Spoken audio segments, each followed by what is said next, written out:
नमस्कार दोस्तों, मैं ब्रिजेश मीना। स्वागत है आपके अपने YouTube चैनल जी के गुरु ब्रिजेश सर में।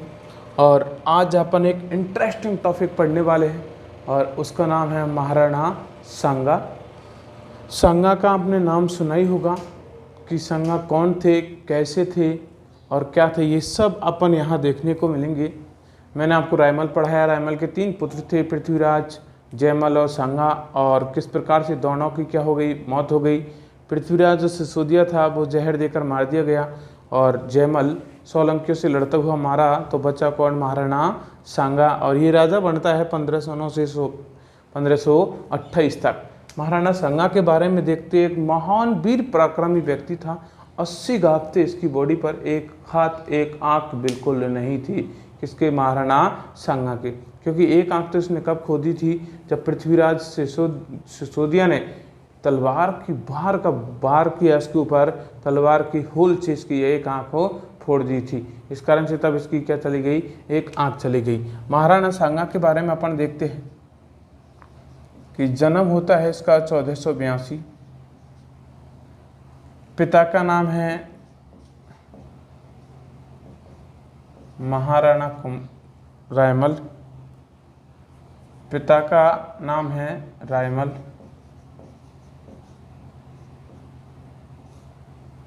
माता का नाम है श्रृंगार देवी। श्रृंगार देवी, जिसको रतन कमर भी कहते हैं।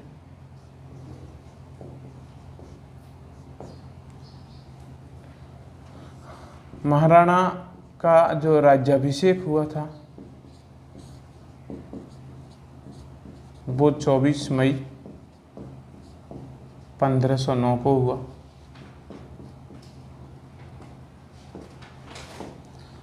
महाराणा सांगा जब राजा बने थे तो इन्होंने स्टार्टिंग में सबसे बड़ी दिक्कतों से गुजरना पड़ा कि साथ में पड़ोसी जो था वो था दिल्ली, और दिल्ली पर राज कौन कर रहा था, लोधी वंश। और लोधी वंश में कौन, इब्राहिमो लोधी। तो इब्राहिम लोधी के साथ इसके कितने युद्ध हुए, 2 युद्ध हुए थे। कितने, 2 युद्ध हुए थे। एक होगा महमूद खिलजी के साथ और फिर आगे 2 युद्ध होंगे बाबर के साथ। तो महाराणा सांगा ने कुल अपनी ज़िंदगी में कितने युद्ध किए थे, 5 युद्ध किए थे। तो पहला जो युद्ध होता है वो युद्ध कौन सा होता है वो देख लीजिए आप। पहला जो युद्ध होता है वो होता है खातौली का युद्ध। और खातौली कहाँ पड़ती है, और ये पड़ती है बूंदी में। खातौली का युद्ध कब होता है, 1517। कौन कौन के बीच, सांगा, बरसिच, इब्राहिम लोधी, इब्राहिमो लोधी। और ये लोधी कौन था, दिल्ली का सुल्तान, दिल्ली का शासक। परिणाम में क्या रहा दोस्तों, इसमें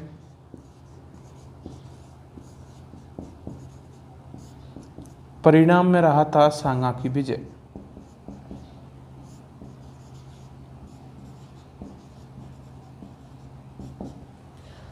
खातौली का युद्ध हुआ 1517। खातौली कहाँ पड़ती है, बूंदी में पड़ती है। सांगा वर्सेज इब्राहिमो लोधी के में इब्राहिम लोधी राजा कहाँ का था, दिल्ली का था। लेकिन अपनी सीमा का विस्तार करने के लिए प्रत्येक राजा अपनी सीमा का क्या करना चाहता, विस्तार, क्योंकि वो ही राजा महत्वपूर्ण माना जाता था जो अपने राज्य का विस्तार करे, अपनी सीमाओं का क्या करे, विस्तार करे। इस प्रकार से इब्राहिम लोधी ने अटैक किसके ऊपर किया, महाराणा सांगा के ऊपर। और कौन सी जगह युद्ध हुआ, खातौली में जगह युद्ध हुआ।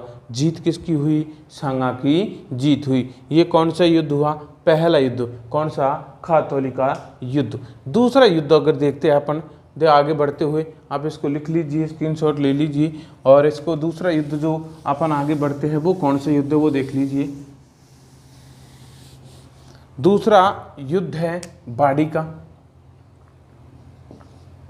दूसरा युद्ध है बाड़ी, और बाड़ी पड़ती है धौलपुर में। और ये युद्ध हुआ था 1518। विरोधी सेम है, परिणाम भी सेम है। सांगा बरसिच इब्राहिम लोदी इब्राहिमो लोदी। परिणाम क्या रहा था? सांगा की विजय।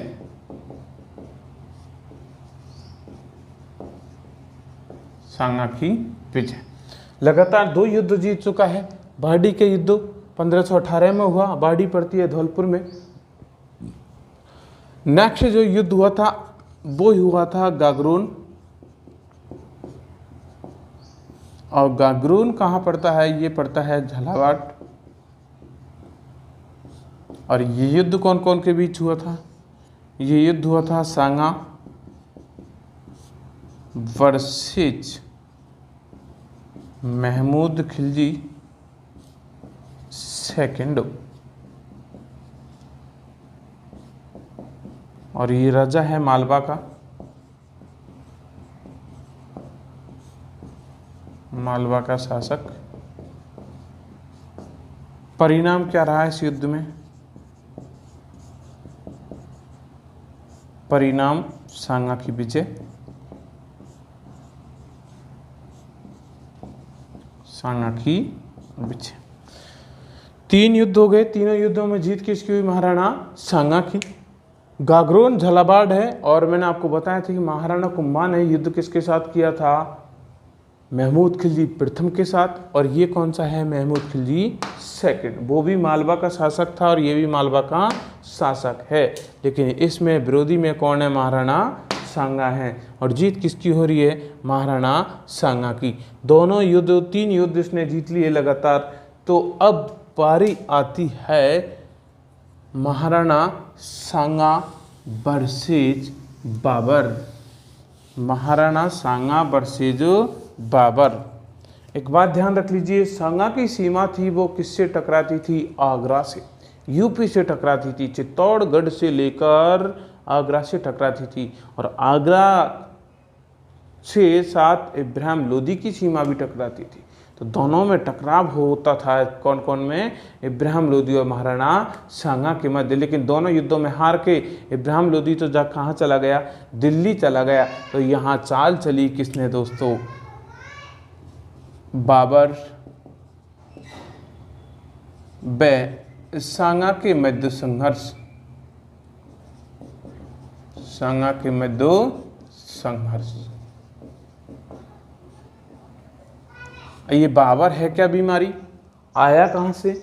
जैसे कोरोना बीमारी आई चीन से, ऐसे बाबर क्या था? एक विदेशी था। और ये बाबर है क्या बीमारी? वो देख लीजिए।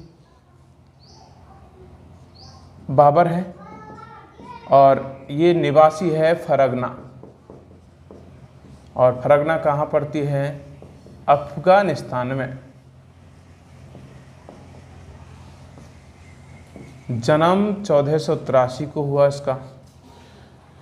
बाबर ने भारत में सर्वप्रथम एंट्री, बाबर भारत में सर्वप्रथम खैबर दर्रा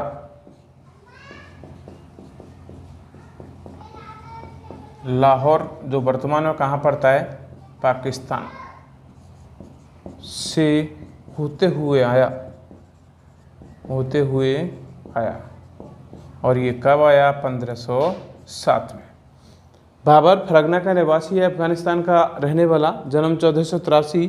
भारत में सर्वप्रथम इसने एंट्री कहाँ की? खैबर दर्रा होकर। खैबर दर्रा कहाँ पड़ता है? लाहौर, जो वर्तमान में कहाँ पर स्थित है? पाकिस्तान में। कब आया? 1507। और भारत की पूरी स्थितियों को देख के चला गया कि भारत में कितना दमखम है, कितना है, और यहाँ के लोग बाग कैसे हैं। क्योंकि काबुल एक बहुत गरीब देश था। फरगना जो काबुल अफगानिस्तान में पड़ता है, बहुत क्या था? गरीब देश था। यहाँ का क्या बना? ये बाबर राजा बना। अपने देश को अमीर करने के लिए, अपनी रियासत को अमीर करने के लिए इसने विदेशों पर आक्रमण करने की सोची थी। और सर्वप्रथम किसको टारगेट बनाया? भारत को। बाबर ने भारत पे 1519 से और 24 तक कितनी बार आक्रमण किया? 4 बार आक्रमण किया। लेकिन विशेष रूप से इसको क्या नहीं मिली? सफलता नहीं मिली। तो दोस्तों यहाँ हुआ क्या? इब्राहिम लोदी के चचेरे भाई, इब्राहिम लोदी के चचेरे भाई आलम खां लोदी, आलम खां लोदी, दूसरा है दौलत खां लोदी।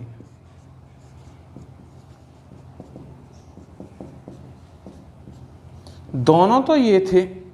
और बाबर अपनी पुस्तक बाबरनामा में, बाबरनामा में, बाबर ने अपनी पुस्तक बाबरनामा ने ये भी लिखा है कि मुझे भारत पर आक्रमण करने के लिए, इब्राहिम लोदी पर आक्रमण करने के लिए आलम खां लोदी और दौलत खां लोदी प्लस महाराणा सांगा ने क्या दिया, निमंत्रण दिया, निमंत्रण दिया। इब्राहिम लोदी के चचेरे भाई कौन कौन थे, आलम खां लोदी और दौलत खां लोदी, साथ में कौन था, सांगा। ये तीनों ने निमंत्रण किसको दिया, बाबर को। किसके ऊपर आक्रमण करने के लिए, भारत के ऊपर, या कह सकते हो इब्राहिम लोदी के ऊपर। किसके ऊपर, इब्राहिम लोदी के ऊपर आक्रमण करने के लिए, लोदी के ऊपर आक्रमण करने के लिए निमंत्रण दिया, आक्रमण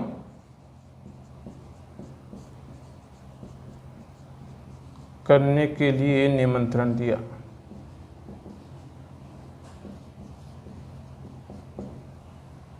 तो यहाँ इंपॉर्टेंट बात हो गई, क्यों सांगा ने क्यों दिया था, क्योंकि सांगा चाहता था कि लोदी, जो इब्राहिम लोदी है, दिल्ली पर राजा है, इसको आएगा, मार देगा, पराजित कर देगा और दिल्ली को छीन लेगा।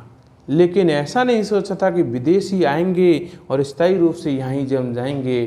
क्यों, क्योंकि बहुत सारे आक्रमणकारी आए। 712 ईस्वी में सर्वप्रथम अरबी आक्रमणकारी मोहम्मद बिन कासिम ने भारत पर क्या किया था, आक्रमण किया था, लेकिन बहुत देश को लूट खसूट कर चला गया था। महमूद गजनबी ने 17 बार आक्रमण किए, देश को लूट खसूट कर चले गए। जितने विदेशी आक्रमणकारी आए थे, तैमूर लंग आया था 1398 ईस्वी में, उसने भारत पर आक्रमण किया और लूट खसूट के कर क्या चला गया, वापस वो चला गया था। उसी प्रकार से सांगा ने क्या सोचा था, ये आएगा, आक्रमण करके और वापस वो चला जाएगा। लेकिन ऐसा हुआ नहीं दोस्तों, क्योंकि बाबर तो क्या था, भूखे देश का था, और आके और किसके ऊपर अटैक करता है, इब्राहिम लोदी के ऊपर। और कौन सा युद्ध होता है दोनों के मध्य, इब्राहिम 21 अप्रैल 1526 को, 21 अप्रैल 1526 को पानीपत का प्रथम युद्ध, पानीपत का प्रथमो युद्ध कौन कौन के मध्य होता है, बाबर वर्सेज इब्राहिम लोदी के मध्य। जीत किसकी होती है इसमें, बाबर की जीत होती है। और सर्वप्रथम पानीपत के प्रथम युद्ध में बाबर ने तोप को बारूदों का प्रयोग किया था। कौन से युद्ध में, पानीपत के प्रथम युद्ध में। यहाँ क्वेश्चन उठता है कि बाबर ने भारत में सर्वप्रथम तोपों का, तुगलुमा पद्धति का प्रयोग कौन से युद्ध में किया, तो आंसर आएगा पानीपत के प्रथमो युद्ध में किया था। अब आगे बढ़ते हैं। जैसे पानीपत का प्रथम युद्ध जीत लिया, किसको मार दिया, इब्राहिम लोदी को मार दिया। कौन से युद्ध में, पानीपत के प्रथम युद्ध में। अपन आगे बढ़ते हैं। सांगा वर्सेज बाबर के मध्य जो युद्ध हुआ था वो कैसे हुआ, देखो।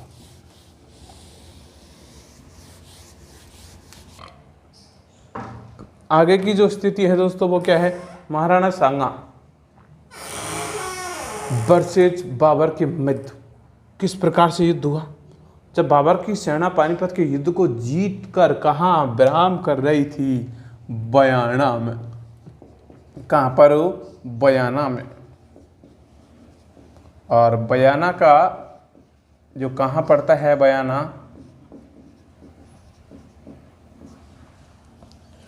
कहाँ पड़ता है, बयाना, और बयाना पड़ता है दोस्तों भरतपुर। बाबर की सेना बयाना में आराम कर रही थी, और बयाना किसके अंदर आता था, महाराणा सांगा के अंदर आता था। बयाना दुर्ग महाराणा सांगा की सीमा के अंतर्गत। अब आपके दिमाग में क्वेश्चन चल रहा होगा कि महाराणा सांगा ने साथ क्यों नहीं दिया। तो दोस्तों सरदारों ने साफ मना कर दिया था कि साहब कितना सांप को कितना दूध पिला लो, आखिरकार में वो काटता ही है। हाँ, विदेशी सांप को पालो मत, इसको रहने दो। इस कारण से पानीपत के प्रथम युद्ध में बाबर का साथ नहीं दिया था। किसने, महाराणा सांगा ने। और इस बात से गुस्सा होकर बाबर ने किस पे आक्रमण करने की ठान ली, सांगा के ऊपर आक्रमण करने की ठान ली थी। और बयाना का युद्ध हुआ 16 फरवरी 1527 को। कौन कौन के मध्य हुआ, तो परिणाम वही है भाई, सांगा वर्सेज बाबर, सांगा वर्सेज बाबर। अब परिणाम क्या रहा था दोस्तों, इसमें परिणाम रहा था सांगा की विजय। किसकी विजय? सांगा की विजय। कौन से युद्ध में? भयानक युद्ध में। ध्यान रखना, भयानक युद्ध 16 फरवरी 1527 को हुआ और यहाँ पर बाबर की ओर से जो था वो कौन था? मेहंदी ख्वाजा हसन। ये बाबर का क्या था? सेनापति। ख्वाजा हसन बाबर का क्या था? ये सेनापति। और इस युद्ध में कौन मारा गया? मेहंदी ख्वाजा हसन मारा गया। कौन से युद्ध में? बयाना के युद्ध में। और बाबर की सेना इतनी टूट गई थी, हार के इस युद्ध में जाती है कहाँ पर? बाबर के पास। बाबर से कहती है हमें तो युद्ध को नहीं करना। क्यों नहीं करना? कि राजपूत जीतने के लिए नहीं लड़ते, राजपूत तो काट मार करते हैं, धड़ाधड़ को सर को दूर कर देते हैं। वो जीत के लिए युद्ध नहीं करते, वो तो मरने और मारने के लिए युद्ध करते हैं और हमें तो युद्ध करना ही नहीं है। बाबर ने काफ़ी समझाया अपनी सेना को, ऐसा नहीं हो सकता, तुम कैसे पार पड़ेगी। और ये बाबर ने जैसे राजस्थान में एंट्री की थी तो दोस्तों बाबर के हारने की भविष्यवाणी किसने की थी? बाबर के हारने की भविष्यवाणी और एक मुस्लिम संत था, उसका नाम था मोहम्मद शरीफ। मोहम्मद शरीफ इसने की थी, मोहम्मद शरीफ ने, कि जैसे जैसे तू राजस्थान की ओर बढ़ेगा तू युद्ध हारेगा। और परिणाम हुआ पहला युद्ध ही कौन हार गया? बाबर। मोहम्मद शरीफ की भविष्यवाणी भी बाबर को सत्य साबित हुई नजर लग रही थी कि ये तो बड़ा उल्टा हुआ। सेना भी बिल्कुल उलट गई थी। तो सेना को उसने मनाने के लिए बहुत यत्न किए लेकिन सेना ने मनोबल नहीं बढ़ा। तब इसने एक शब्द कहा था, तुम्हें कसम है अपने धर्म की। और वो धर्म कौन सा था? इसने जिहाद का नारा दिया। किसका? जिहाद का नारा देकर अपनी सेना का मनोबल बढ़ाया। अपनी सेना का मनोबल बढ़ाया। अब ये जिहाद जो है वो जिहाद क्या है दोस्तों? और ये जिहाद है धर्म युद्ध। क्या है ये? धर्म युद्ध। बाबर ने कहा था अपनी सेना से, तुम्हें तुम्हारे धर्म की कसम है, अपने धर्म के खातिर क्या करना है? युद्ध करना है। और जब मुसलमान सच्चा मुसलमान होता है वो पीछे हटता नहीं है, क्योंकि उसकी ईमान की कसम दे दी, उसके धर्म की कसम दे दी। तो जिहाद जो मतलब क्या होता है? धर्मो युद्ध की कसम देकर बाबर ने अपनी सेना को इकट्ठा करके युद्ध करने के लिए मनोबल बढ़ाया। किसके खिलाफ? महाराणा सांगा के खिलाफ। तो यहाँ एक बात आती है, जिहाद जो शब्द, तो भारत में जिहाद शब्द का सर्वप्रथम किसने प्रयोग किया था? भारत में जिहाद शब्द का सर्वप्रथम किसने प्रयोग किया था? तो यहाँ पर दोस्तों क्वेश्चन बनता है कि भारत में जिहाद शब्द का सर्वप्रथम प्रयोग किसने किया? तो आंसर आएगा यहाँ पर दोस्तों मोहम्मद बिन कासिम ने। मोहम्मद बिन कासिम ने 712 ईस्वी में किया। जो ये मोहम्मद बिन कासिम कौन था? प्रथम अरबी आक्रमणकारी।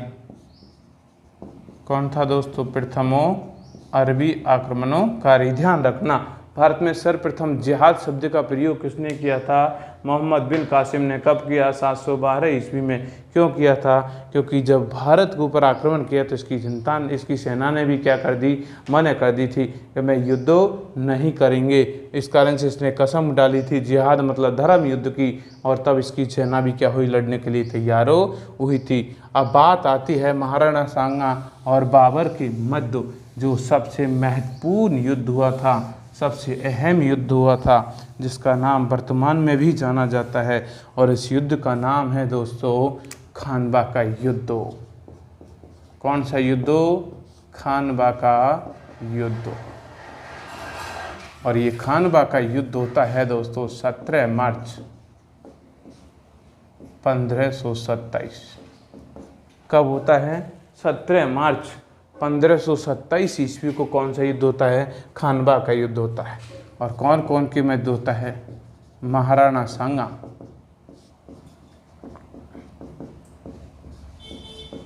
वर्सेज बाबर। परिणाम क्या रहता है इस युद्ध का?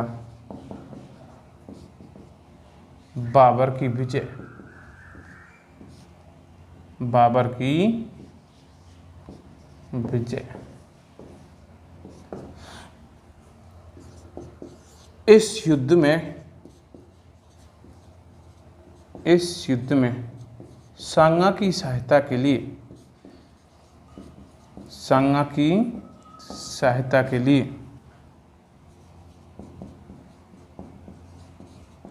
की सहायता के लिए 9 राजा,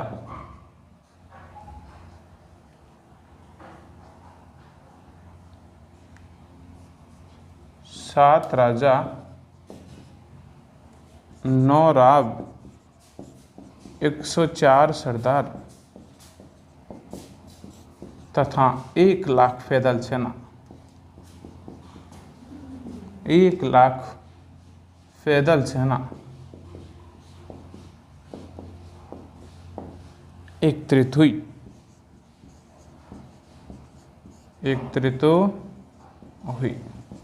अब आप अनुमान लगा सकते हो कि सांगा की सहायता के लिए जितनी राजपूत शक्तियाँ थी, जितने राजपूत राजा थे, सब के सब सांगा की छत्र छाया में एकत्रित हो गए। किससे लड़ने के लिए?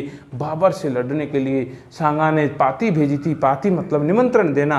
पाती एक शब्द होता है, पाती मतलब निमंत्रण देना। सबको पाती भेज दी थी कि क्या देना है, हमें सहायता देनी है। तो कितने राजा? 7 राजा, 9 राव, 104 सरदार, 1 लाख पैदल सेना। किसके साथ? सांगा के साथ। फिर भी युद्ध हार गया। कौन? सांगा। क्यों हारा? इसका कारण भी आगे अपन देखेंगे। इस युद्ध में सांगा की सहायता के लिए 7 राजा, 9 राव, 104 सरदार, 1 लाख पैदल सेना थी दोस्तों। अब आगे देखते हैं इस युद्ध में सांगा के साथ क्या हुआ, इस युद्ध में हारा क्यों, कौन सा कारण रहा था।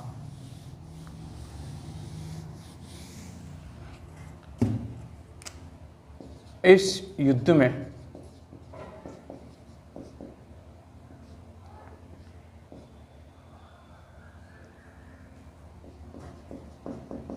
सांगा की सेना का नेतृत्व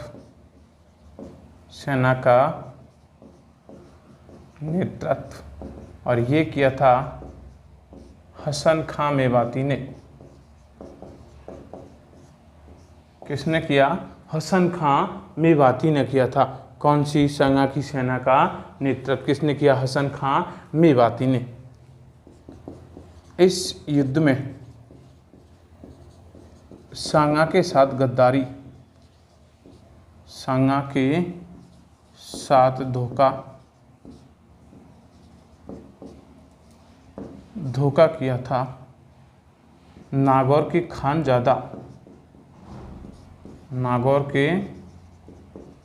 खानजादा और दूसरा जो व्यक्ति था वो था रायसीन का सलहदी तमर। रायसीन के सलहदी तमर।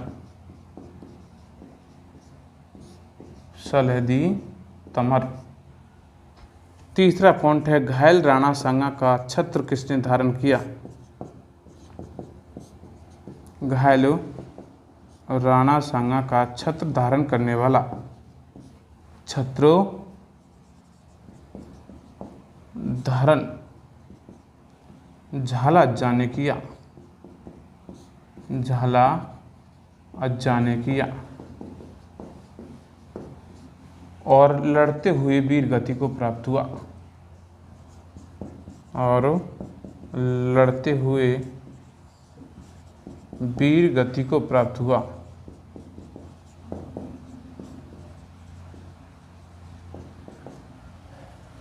जब राणा सांगा घायल हो गया तो किसने छत्र धारण किया? झाला अज्जा ने किया था। किसने किया? झाला अज्जा ने। और लड़ते हुए क्या हुआ? ये वीरगति को प्राप्त। राणा सांगा के साथ इस युद्ध में धोखा किसने किया? नागौर का कौन? खानजादा। और रायसीन का कौन था? सलहदी तमर। दो व्यक्ति थे, इन्होंने क्या किया? धोखा। क्योंकि एंड में अपनी सेना को हटाकर किसके साथ चले गए? बाबर के साथ चले गए। और इस युद्ध में जो सबसे महत्वपूर्ण कारण था, इस युद्ध में बाबर ने राजपूतों के खिलाफ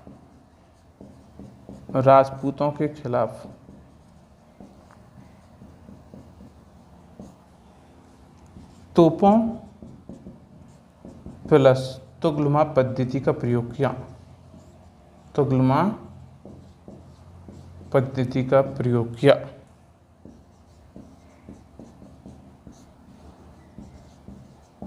क्योंकि राजपूतों ने कभी भी तोप नहीं देखी थी। तो क्वेश्चन आता है, भारत में सर्वप्रथम राजपूतों के विरुद्ध में बाबर ने तोपों और तुगलमा पद्धति का प्रयोग कौन से युद्ध में किया? तो कौन सा युद्ध आएगा? खानवा का युद्ध। किसके विरुद्ध? महाराणा सांगा के विरुद्ध। जब राजपूत तो तलवारों से लड़ना जानते थे, लेकिन जब आग के गोले आए थे दोस्तों, आग के गोलों के सामने राजपूत तो टिक नहीं पाए, सेना टिक नहीं पाई महाराणा सांगा की। क्योंकि आग के गोले के सामने कैसे टिक पाए? एक बंदूक की गोली 200 मीटर दूर से मार देंगे और तलवार तो पास में जाके ही मारी जाती है। यही कारण था, सबसे मेन कारण था महाराणा सांगा की हार का। क्योंकि महाराणा सांगा खुद युद्ध में कूद पड़े और मना की थी सैनिकों ने कि महाराजा पीछे रहिए। जब महाराणा सांगा घायल हो गए थे तो सेना का क्या टूट गया? मनोबल टूट गया। मनोबल टूट जाने के कारण इस युद्ध में किसकी हार हुई? महाराणा सांगा की क्या हुई थी? हार हुई थी। अब आगे देखते हैं चलते हुए। इस युद्ध में बाबर के तोपची कौन थे? बाबर के तोपची, और बाबर के तोपची थे मुस्ताद अली। कौन से थे? एक तो मुस्तफ़ा और दूसरा था अली। कौन से थे? मुस्तफ़ा और अली। दो क्या थे? इनके तोपची थे। किसके? बाबर के। नेक्स्ट जो बात आती है, घायल सांगा को युद्ध से बाहर किसने निकाला? घायल सांगा को युद्ध से बाहर तो सिरोही का था अखेराज दूदा। सिरोही के राजा अखेराज दूदा तथा आमेर के राजा पृथ्वीराज कछवाहा ने निकाला। पृथ्वीराज कछवाहा ने निकाला। राणा सांगा को किससे? युद्ध से। पृथ्वीराज कछवाहा ने निकाला सिरोही के। आगे देखते हैं, सांगा को कहाँ ले जाया गया? बसबा दौसा। कहाँ पर? बसबा दौसा। और यहाँ सांगा को क्या आया? होश आया और यहाँ कसम ली थी, कसम है मुझे इस भारत माता की, मुझे चित्तौड़गढ़ की, जब तक मैं बाबर को नहीं हरा देता चित्तौड़गढ़ दुर्ग के फाटक को नहीं खोलूँगा। और वापस से युद्ध करने के लिए चल दिया। किससे? बाबर से। कौन? सांगा। और सांगा ने, लेकिन इसके सैनिकों ने बोला, अरे काणे, क्योंकि एक का काना था, एक पैर भी गब गया और एक हाथ भी गब गया। 80 घाव थे बॉडी पे किसके? सांगा के पे। मुट्ठी भर राजपूत बचे हैं, क्यों मरवाना चाहता है? इस कारण से सांगा को 30 जनवरी 1528 को इसके सरदारों ने क्या दे दिया? जहर। इसके सरदारों ने जहर दे दिया। जहर दे दिया, जिसके कारण इसकी क्या हो गई? मौत हो गई। जिसके कारण मौत हो गई। किसकी मौत हो गई? सांगा की मौत हो गई थी। कब हुई थी? 30 जनवरी 1528 ईस्वी को इसकी क्या हो गई?